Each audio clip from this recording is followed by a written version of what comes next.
position in the United States is they're looking at someone's occupation. And there's some interesting things about occupation that we can talk about. So, first is, as a culture, every year there is a ranking of occupations. And so usually there's of every single occupation in our culture. And if we look at the highest rated, it's probably not a huge surprise to you, but if you had to let's take a second. If you had to guess the most popular and considered most prestigious occupation in the United States, what do you think it is? Okay, I'm going to tell you.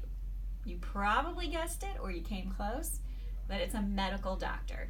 And so medical doctors have had the top position for many, many, many, many years. They're ranked number one in terms of prestige in occupation. During the 60s, for a brief period of time, astronaut outranked medical doctor, but we've gone back to medical doctor being number one. And then, interchangeably speaking, lawyer is in the top three, professors in the top three. So those at the top. Now, can you think of what might be the least prestigious occupation in the United States? Take a second. If you're going to cheat, you can Google it. So our lowest ranked, and I find this interesting because I used to have this job, lowest ranked is a fast food worker. So Americans consider fast food workers to have the least prestigious occupations. I find that interesting. It's changed over time. It used to be working in sanitation, but I believe that job has increased because the working in sanitation, the benefits are generally pretty good. So if we look at fast food worker, we're looking at somebody who's only making minimum wage, who's only working part-time, and I think socially speaking, our society often thinks they're younger people. And so that one's the lowest ranking one. And like I said, I find that interesting because that was my first job when I started working. And I didn't like it, but it wasn't the worst job ever either. So if we want to understand how occupation plays into the class positions in our society, there's two things we can look at. This idea of, and I use the term prestige. Prestige is that ranking within a society of all occupations. You know, what's the most prestigious or highly regarded, and then what's the least. So I gave you those examples. Now, another way that we could understand occupations is by looking at within a given occupation, the level of what we would call esteem. So let me give you an example. If you had a well-known, maybe this surgeon is a brain surgeon, and they're the number one brain surgeon in the United States. And then let's compare that to a brand new brain surgeon. So this, hey, not even a brain surgeon. Let's just compare that to a brand new family practice doctor. My sister's a family practice doctor, so I'll use that as an example. And if we compare those two, and I said, well, what in our society might be more highly regarded? You would probably say, hey, it's the brain surgeon, right? He's the number one brain surgeon. He's the most well-known. He's had a very long career. He has way more esteem than the family practice doctor does. So within each occupation, we can always break that down and look at what we would call levels of esteem. And that's just the ranking of individuals within a given population and where they fall. So think about the fact that, think about your favorite athlete. So they probably have a lot of esteem. They're probably very well regarded. And then compare that to maybe somebody, maybe a little kid who's playing the game for the first time. You know, who's going to be more highly regarded in the context of that game? So that's understanding esteem. Now, we've looked at occupations. Let's look at something that a lot of sociologists like to study in the United States. Make sure that's centered. Nothing but high tech today. I wanted to show you my office, so that's part of the reason why we're kind of differently technologically able today. So sociologically speaking, if we live in a class system, the class system is a hierarchy. And that hierarchy then goes into an economic hierarchy. And so if you're going to study, let's say, who we would call the elite, the people at the top, we also have to look at the people at the bottom and understand a little bit about their situation. So let's say we're a sociologist and we're really interested in studying things like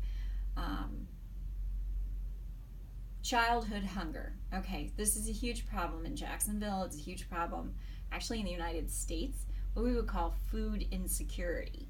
And what we know about childhood in the United States is that now it depends on where you live, but in some communities 1 in 5 kids, in some communities 1 in 6, in some communities 1 in 7. So 1 out of 5 to 1 out of 7 kids is what we would call food insecure. So it doesn't mean that they're starving per se, but it does mean that maybe they're not eating enough. They're not having enough to eat. So maybe the only time they eat is when they go to school. And at school they're able to eat because they get maybe a free lunch, but then when they go home there isn't any food for them. Unfortunately, that's a reality for a lot of American children. And we've seen some programs that try to address that, like that give backpacks of food for the weekend, or some schools which will do a free breakfast and a free lunch, with the hopes that this is going to reduce childhood hunger. So in the United States, we know that there clearly is poverty. But the tricky thing about poverty is it's really hard to measure sometimes. So sociologically, we came up with 3 terms that look at poverty. And the first one is absolute poverty. Now, one way we can understand poverty is just to look at, can this person survive? Do they have access to food? Do they have access to water? Do they have access to shelter if they live in a culture in which they're going to need shelter, a climate? Do they have access to the basic necessities of life?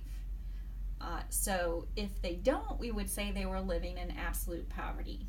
So let me use an example. Let's say there's, I'll use what I would consider to be a somewhat typical example, unfortunately.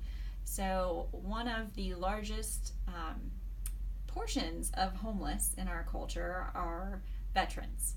And so let's use an example of a veteran. Let's say that veteran comes back, is now no longer in the service, and is looking for work and is unable to find work. And that veteran then is unable to procure housing, is only able to sporadically eat or have access to health care. That individual is living in absolute poverty, right? They're having a very hard time providing for themselves without having any type of social or military intervention.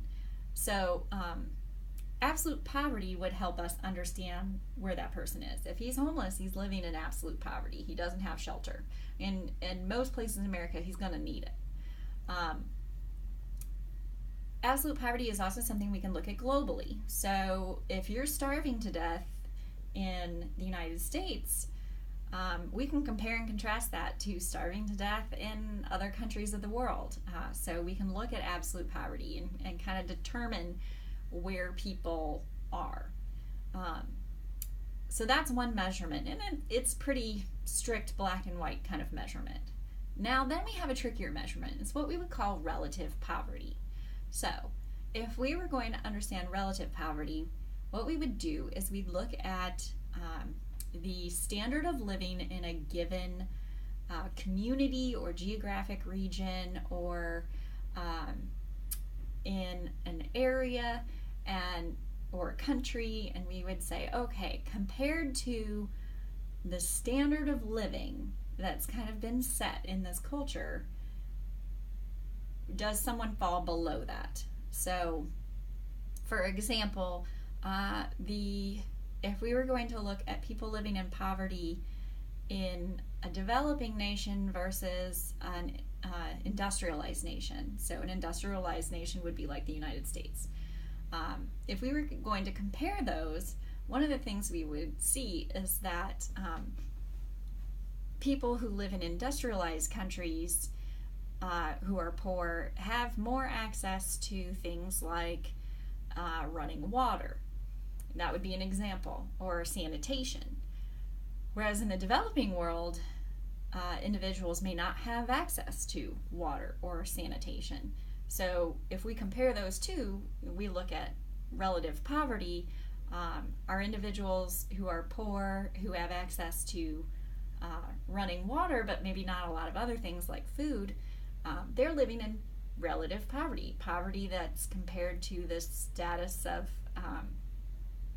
to what it's like to live in that community. And then relative poverty, let's say you can have a very poor nation, and in this poor nation, pretty much everyone has the same lifestyle or access to resources. And those individuals, then, what we would try to understand is there a class or a group below them that lives in even more poverty than this group, than the general population? So relative poverty is really kind of this comparative marker of poverty.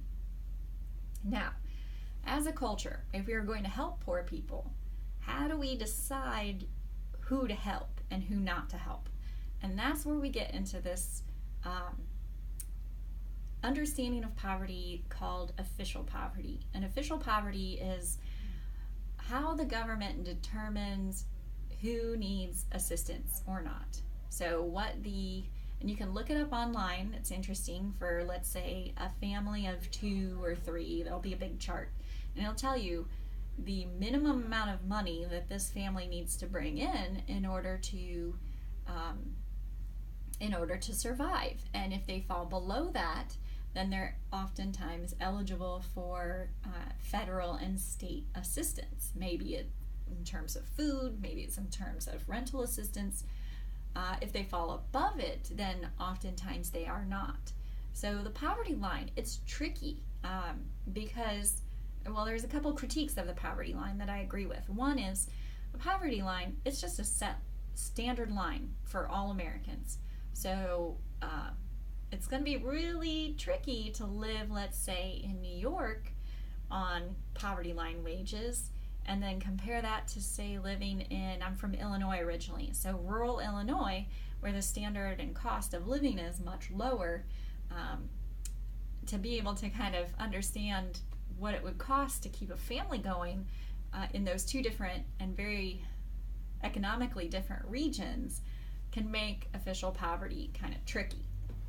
So that's one kind of critique of official poverty. The other critique of official poverty is that you're always going to have people that are right above that line that don't qualify for assistance. And you have to ask this question as a community, is that fair? Because the people who are, of course, going to have that happen are going to feel like it's not.